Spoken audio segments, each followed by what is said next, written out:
পশ্চিমবঙ্গ রাজ্য সরকারের প্রধান শুভেন্দু অধিকারী তিনি গতকালকে যে সিদ্ধান্ত নিয়েছেন তাদের প্রথম মন্ত্রিসভার বৈঠকে যে সীমান্তে তারা বেড়া দেবে, কাঁটাতারে বেড়া দেবে, তারা তাদের সীমান্তে বেড়া দেবে, এটা নিয়ে বাংলাদেশের প্রধানমন্ত্রীর পররাষ্ট্র উপদেষ্টা যে মন্তব্য করেছিলেন সেটা নিয়ে আমরা সমালোচনামূলক একটা কথা বলেছিলাম, মানে আলোচনা করেছিলাম। এবং সেখান থেকে আমরা যতটা বিরত থাকতে পারি, প্রফেসর ইউনূস যে ল্যাঙ্গুয়েজে কথা বলেছেন কিংবা তার সাঙ্গপাঙ্গরা যে ল্যাঙ্গুয়েজে কথা বলেছেন সেই ল্যাঙ্গুয়েজগুলো যত আমরা পরিত্যাগ করতে পারি ততই কূটনৈতিক সমাধানের পথে এগিয়ে যেতে পারবো, সেই কথা আমরা আলোচনা করেছিলাম। মজার ব্যাপার হচ্ছে যে সেখানে এই কথাও বলেছিলাম যে কূটনীতির ক্ষেত্রে রাজনীতির লোক খুবই প্রয়োজন। রাজনীতির বাইরের দুজনকে, একজনকে পররাষ্ট্রমন্ত্রী একজনকে পররাষ্ট্র উপদেষ্টা করে সেই ক্ষেত্রে বিএনপি তাদেরকে ভুগতে হবে কিনা সেই কথাও বলেছিলাম।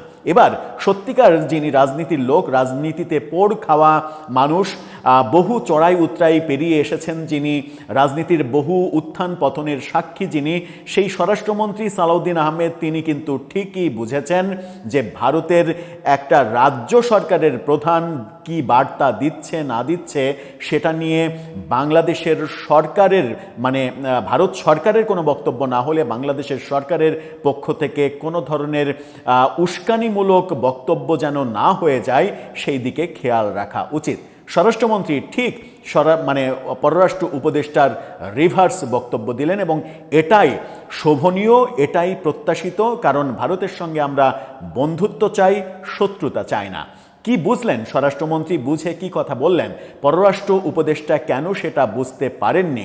তিনি ওই প্রফেসর ইউনূস যেভাবে সস্তা জনপ্রিয়তা অর্জন করার চেষ্টা করেছিলেন সেই পথেও হাঁটতে গিয়েছিলেন কিনা, চলুন একটু জেনে দেখি স্বরাষ্ট্রমন্ত্রীর বক্তব্য বিশ্লেষণ করে। থাকবেন পলিটিক্স টিভির নিয়মিত আয়োজনে।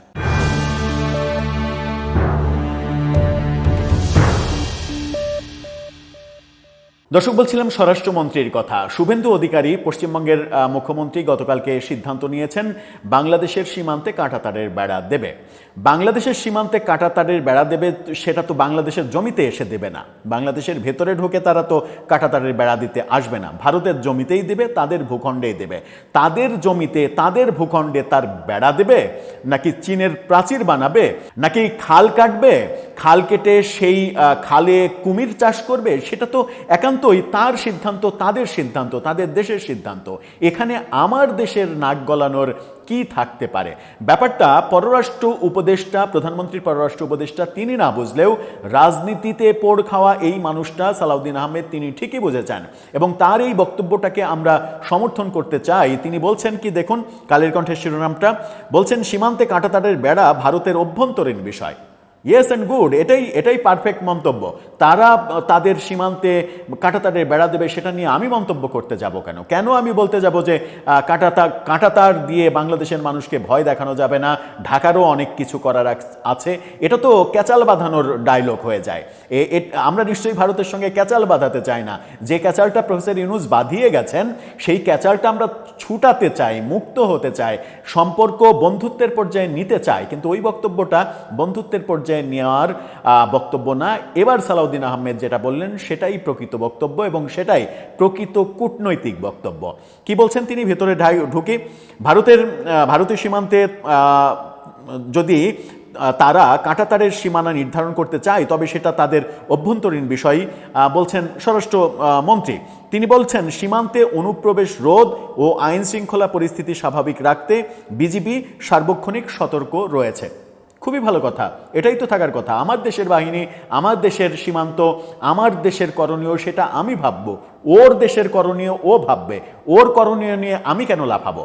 আমার তো লাফানোর দরকার নেই। লাফাবে উটকো মাস্তানরা, রাজনীতির খাটাসরা, রাজনীতির উদ্বাস্তুরা, রাজনীতির অতিথিরা এবং রাজনীতিতে যারা সাম্প্রদায়িক বিষবাষ্প ঢোকাতে চায় তারা। এটা সরকারের, মানে সালাউদ্দিন আহমেদ যেটা বলছেন সেটাই সরকারের অবস্থান হওয়া উচিত, বক্তব্য হওয়া উচিত। পররাষ্ট্র উপদেষ্টা যেটা বলছেন আমার মনে হয় যে তিনি একটু অসচেতনভাবেই, বেশি অসচেতনভাবে মন্তব্যগুলো করে ফেলেছেন, যেটাকে মানে ট্যাকেল দিতে হয়তো স্বরাষ্ট্র মন্ত্রীকে এই বক্তব্য দিতে হচ্ছে। সচিবালয়ে তিনি এই কথা বলেছেন। বলেন, কৃষি মন্ত্রণালয় বর্তমানে লবণ চাষিদের সহ অনেক কথা তিনি বলেছেন, সেই ব্যাপারে যাচ্ছি না। অনেক কথাই ভারত বাংলাদেশ সম্পর্ক নিয়ে অনেক জলঘোলা করার বিষয় রয়েছে। অনেকেই জলঘোলা করতে চায়, অনেকেই ঘোলা পানিতে মাছ শিকার করতে চায়, অনেকেই চায় যে বিএনপি ভারতের সঙ্গে একটা ক্যাচাল বাঁধিয়ে বিপদে পড়ুক, বিপদে পড়িয়ে তারা যেন ক্ষমতা হারায়, এবং সেই ক্ষমতা হারালে কাদের লাভ, এই পরিকল্পনা, ষড়যন্ত্র, এই মেটিকুলাস প্ল্যান তো অনেকের থাকতেই পারে। সেই ব্যাপারে সরকারকে অনেক বেশি সচেতন থাকতে হবে। শুভেন্দু অধিকারী কলকাতার মুখ্যমন্ত্রী হওয়ার আগে পর্যন্ত ব্যক্তি শুভেন্দু অধিকারী ছিলেন, তিনি একজন রাজনীতিবিদ ছিলেন। তার কথাকে এর আগে যেভাবে বাংলাদেশে মানে পুঁজি করে নানা ধরনের বক্তব্য দেওয়া হয়েছে, শুভেন্দু অধিকারী কি একাই মানে সাম্প্রদায়িক বক্তব্য দিয়েছেন কিংবা উস্কানিমূলক বক্তব্য দিয়েছেন? তার চাইতে 1000 গুণ বেশি বাংলাদেশের সাম্প্রদায়িক গোষ্ঠী এবং বাংলাদেশে প্রফেসর ইউনূসের সাঙ্গপাঙ্গ, প্রফেসর ইউনূসের নিয়োগদাতারা অনেক বেশি করেছেন। অনেক বেশি যেগুলো করেছেন তার প্রতি উত্তর যদি ভারত মানে বাস্তবিক অর্থে দিতে চাইতো, ভারত যদি এটাকে পরোয়া করতে চাইতো, তাহলে কিন্তু এতদিনে প্রফেসর ইউনূসের 1.5 বছরের যুদ্ধ বেঁধে যেত। সীমান্তে সেরকম উত্তেজনা তৈরি করার চেষ্টা তারা করেছে, কিন্তু ভারত বুঝেছে, এবং ভারতের সেনাপ্রধান তো বলেছেনই, একেবারে স্পষ্ট বলেছেন যে মাত্র 6 মাসের 1 বছরের জন্য যে সরকার, সেই সরকার কি বলছে না বলছে এটা নিয়ে আমরা মাথা ঘামাচ্ছি না, আমরা অপেক্ষা করছি নির্বাচিত সরকারের জন্য। এবং বিএনপি সরকার যখন এসেছে তখন ভারতের অবস্থান কিন্তু একেবারেই পাল্টে গেছে। ভারতের বক্তব্য, বন্ধুত্বপূর্ণ বক্তব্য, তারা সব ক্ষেত্রে মানে একেবারে রিভার্স টোনে কথা বলছে। এর আগে বাংলাদেশের এই সরকার নিয়ে তারা পাত্তাই দেয়নি, কথাই বলতে চায়নি, কোনো রেসপন্স করেনি।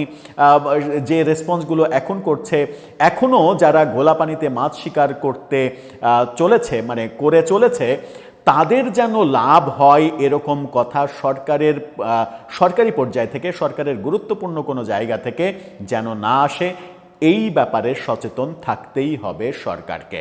কারণ শুভেন্দু অধিকারী কাঁটাতারের বেড়া দেবেন, সেটা তার রাষ্ট্রে তার বাবার জমিতে দেবেন, সেটা মানে আমি বনের মোষ খেয়ে, মানে ঘরের ভাত খেয়ে বনের মোষ তাড়াতে যাব, এটা তো হয় না। তার ওই কর্মকাণ্ড নিয়ে আমি কেন কথা বলতে যাব? তার দেশে সে যা ইচ্ছা তাই করবে। তাতে করে আমার অধিকার যদি ক্ষুণ্ণ হয়, আন্তর্জাতিক যে প্ল্যাটফর্ম আছে সেখানে আমি কথা বলতে পারি, কিংবা আমার অধিকার ক্ষুণ্ণ হলে তাদেরকে আমি ফর্মালি জানাতে পারি যে এই ডিসিশন নিলে আমার অধিকার ক্ষুণ্ণ হবে, তোমরা এই ডিসিশন নিও না। পারস্পরিক আলাপ আলোচনায় অনেক সমাধান হয়, কিন্তু যুদ্ধংদেহী সংলাপ দিয়ে সমাধান হয় না, বরং আরও জটিলতা বাড়ে। দর্শক, আপনার মন্তব্য জানিয়ে এ ব্যাপারে লিখতে পারেন আমাদের কমেন্ট বক্সে।